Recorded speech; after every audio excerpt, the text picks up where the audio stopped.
The Persistence of Elusion, Hard and Soft Dances is an improvised audiovisual performance that exploits the structure of a classic drum machine and turns it on its head.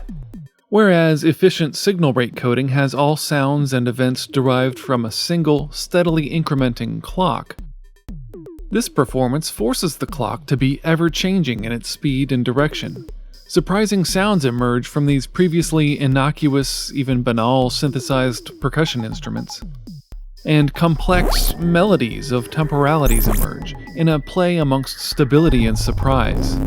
It's a study in the elegance of deriving all elements from a single data source, and an endeavor to let the native voice of this instrument resonate freely. Some disparate points are woven together in this piece. Salvador Dalí's famous painting The Persistence of Memory features several clocks in various stages of melting, like rounds of camembert cheese in the sun, as he put it. The pinnacle of Dalí's play with the hardness and softness of things throughout his work.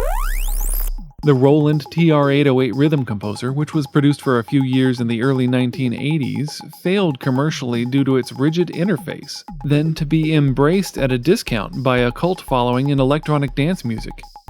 In Dalí's terms, the hardness of the 808 lay in its interface and was so extreme that it led EDM artists to squeeze out what expressiveness and novelty could be found in it, disregarding the original intentions of its designers.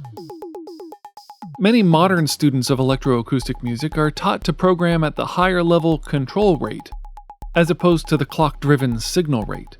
Control rate thinking seems to fit a composer's imagination more naturally.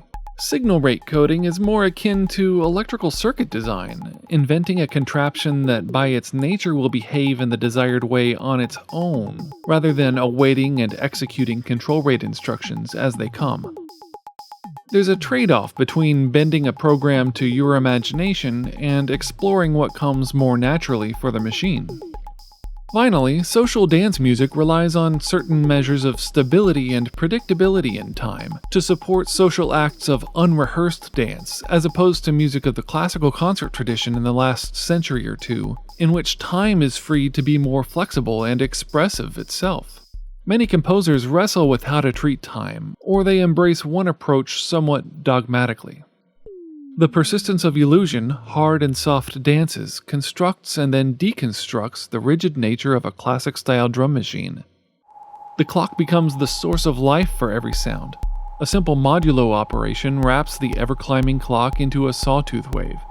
Further arithmetic and Boolean operations can twist the clock into almost any shape needed to yield sounds or control envelopes. I seek the native voice of this contraption. What song does it sing more naturally when I free the clock from its rigidness and turn it into the heart of flexible expressiveness? I, as the performer, am left to respond to what music emerges by using the rigid interface of toggle switches for each voice. This explores the unexpected musical phenomena that can emerge from such a bad user interface design predicament. Robbed of the ability to make any of my own ideas happen, I'm forced to use the controls the device offers and roll with what comes out of it naturally. This work began as music without video. It was accepted for a conference and reviewers seemed to love the explication and also like the music, but I sensed they felt something missing. They probably wanted something to watch. Since laptop performance is by default void of stage presence, it's become common for laptop performers to display their computer screens. My screen was boring and obtuse, since it was only meant for me to see. I added to this video of my face as I worked in the dark, and I had my software display the text of an essay about this piece on screen, one word at a time, but with its direction changing as wildly as the clock. Each source obfuscating each other in a glitchy style driven by the music. The resulting balance between forwardness and disjunct recombination yields a liminal kind of legibility that allows new meaningfulness to emerge in the audience's minds that is both relevant to the subject matter and unique to each person's perception. While its speed and scrambled syntax make it unquotable, this seems to evoke a sense that an elusive meaning exists that is deeper than the points made in the printed essay.